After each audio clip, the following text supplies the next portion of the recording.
हर इंसान की जिंदगी एक रेस से शुरू होती है, पर ये रेस सड़क पर नहीं, किसी ट्रैक पर नहीं, बल्कि शरीर के अंदर होती है। ना कोई नाम, ना कोई चेहरा, सिर्फ एक टाइनी सेल, और फिर करोड़ों में से एक जीतता है अरबों प्रतियोगियों के बीच, एक लक्ष्य के लिए, एक अंडाणु तक पहुंचने की रेस। लेकिन क्या सच में शुक्राणु रेस लगाते हैं?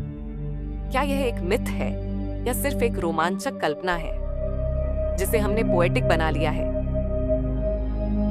एक औसत पुरुष के शरीर में रोज लगभग 100 मिलियन शुक्राणु बनते हैं। ये बेहद छोटे होते हैं, इंसानी आंख से दिखाई भी नहीं देते, लेकिन इनमें होती है जबरदस्त ताकत, मोटिवेशन और एक लक्ष्य, अंडाणु तक पहुंचना। दोस्तों, शुरुआत होती है पुरुष के शरीर में, वृषणों में, यानी कि टेस्टिस में, जहां हर सेकंड लाखों शुक्राणु बनते हैं।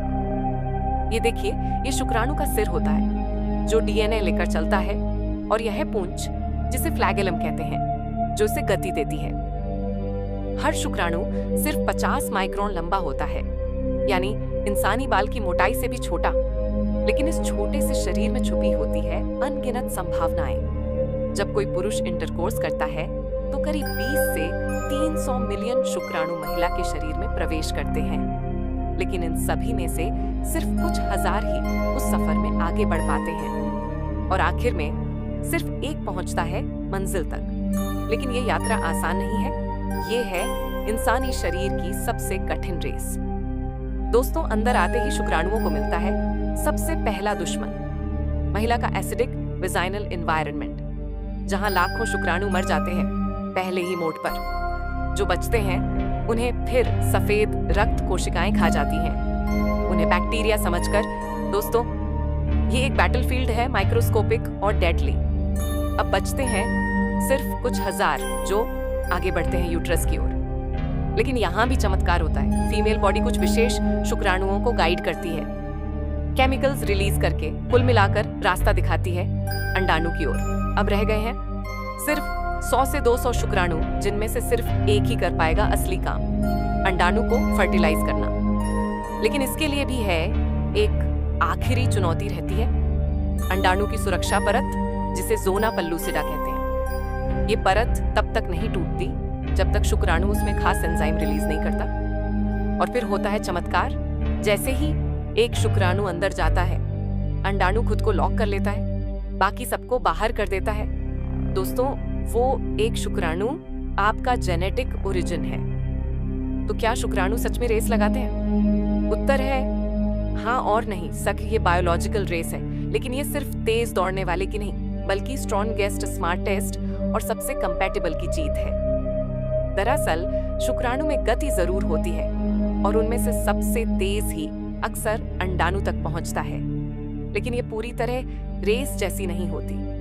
ये एक बायोलॉजिकल प्रक्रिया है जिसमें लक, लोकेशन और टाइमिंग का बहुत बड़ा रोल होता है।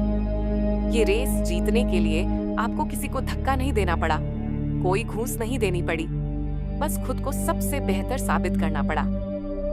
शब्दों में कहें तो ये इवोल्यूशन का सबसे सुंदर चमत्कार है। शुक्राणु इंसानी शरीर का सबसे छोटा सेल है और अंडाणु सबसे बड़ा। शुक्राणु को अंडाणु तक पहुंचने में लगभग 30 मिनट से 2 घंटे तक का समय लगता है। हर इजिकुलेशन में इतने शुक्राणु होते हैं कि अगर सब अंडाणु से मिल जाएं, तो पूरी दुनिया की जनसंख्या कई गुना बढ़ जाए। शुक्राणु अंडाणु तक पहुंचने के लिए करीब 15 से 18 सेंटीमीटर की दूरी तय करता है। एक इंसान के हिसाब से ये कई किलोमीटर होती है। दोस्तों, फीमेल बॉडी एक्टिवली मदद करती है बेस्ट स्पर्म को गाइड करने में। ये रेस सिर्फ स्पीड से नहीं, बल्कि स्ट्रेटेजी से भी जीती जाती है। हर इजैकुलेशन में करीब इतने शुक्राणु होते हैं कि पूरे अमेरिका की जनसंख्या को 100 बार बनाया जा सके।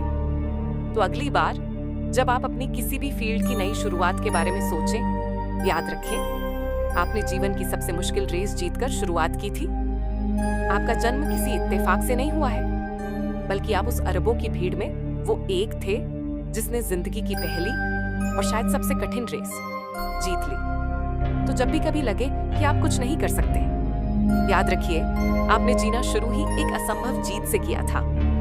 अगर आपको ये वीडियो दिलचस्प लगा तो लाइक करें, शेयर करें और सब्सक्राइब करना ना भूलें। और कमेंट करके बताएं कि आपको इंसानी जीवन की कौन सी बात सबसे ज्यादा माइंड ब्लोइंग लगती है।